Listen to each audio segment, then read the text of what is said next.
playwright, and you once said that these things should be as essential as a grocery store.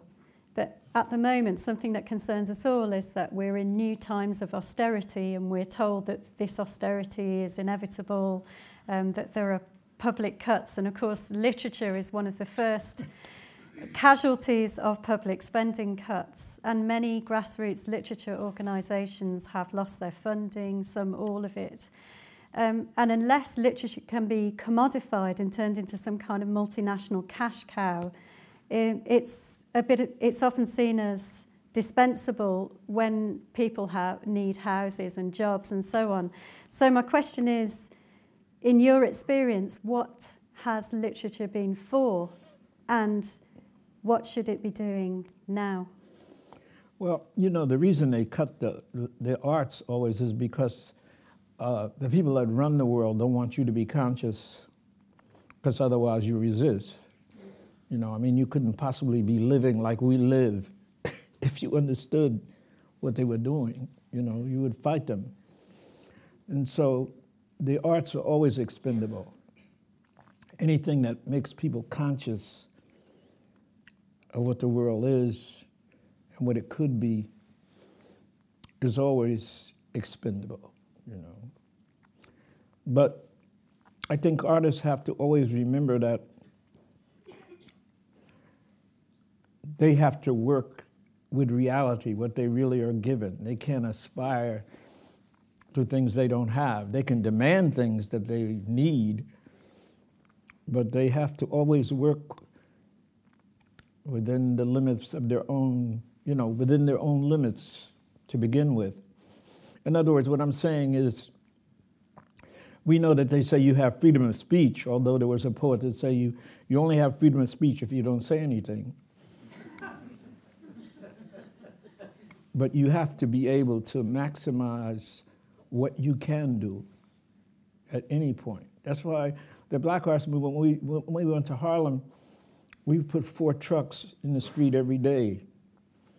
One brought poetry, one brought music, one brought graphic arts, one brought drama, playgrounds, parks, play streets, dead ends, anywhere we could set up. And even when we elected these mayors, that's what we did, the same thing, bring the arts to the people. Art is actually important. You know, you can actually move people. You can actually raise people's consciousness, you know, make them understand things that they didn't understand before, you know, and that's the important part of it. And I think we lose that sometimes, the idea to actually make sense, as we say, at a higher, really make sense at higher speeds, but to raise people's consciousness, always. It's always about that. Talking about your poetry, as your poetry's evolved, what do you see as the relationship between its sonic dimension and its printed or written word? Between experimentalism, well, you can experiment, it's nothing wrong with that. Just find a way to say the things that are important to people, you know, find a better way, a sharper way, you know. We were always assailed for our language, but the reason that we use language like that is because of language that people use. You know, I knew that they would understand it if I used the language they used. You know, the one thing the poet can do is raise the level of that language so that it is effective in another way. Written word is like a composition. You know, it's like Duke Ellington. He writes great if you can play music. But to hear it is another thing, you see. And the same thing with poetry. Written, you want to read it, good. But to perform it puts it at another level, a level that you can access it, hopefully, and hear it in a way that only if you can read music. See, if you can read Duke Ellington, you know, East Toodaloo, you know, great. You'll be sitting there.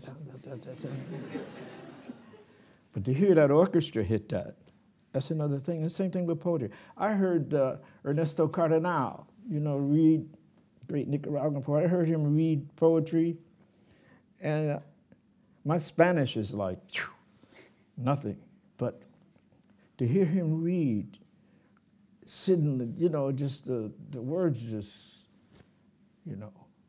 To hear a great reading by a great poet, man, is to be really uplifted in a way, you know. And poetry is a very difficult thing, I think, because you have to learn to judge your own work. You know, you have to begin to grade your own work. You know, is this a D or a C or a B, or is this me imitating myself again? You know, which is always easy to do. You have to be able to judge what you're doing, you know.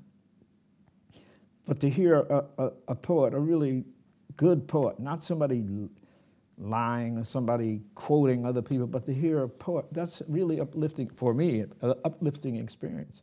Music is like that, you know. To hear a wonderful musician, you know, any artist, any art. That's why Richard Wright said, you know, if you want to be an artist, try to be at the top of your time. That is, always know what is the greatest poetry, what is the greatest musician, what is the greatest dancer, you know, I guess even the greatest prize fighter, but to be at the top of your time, to know, you know, what the most magnificent expression of that art is, you see, so that when you start yourself, you're starting there, you know, you're starting there, not to imitate them, but to know the extreme measure that can be reached.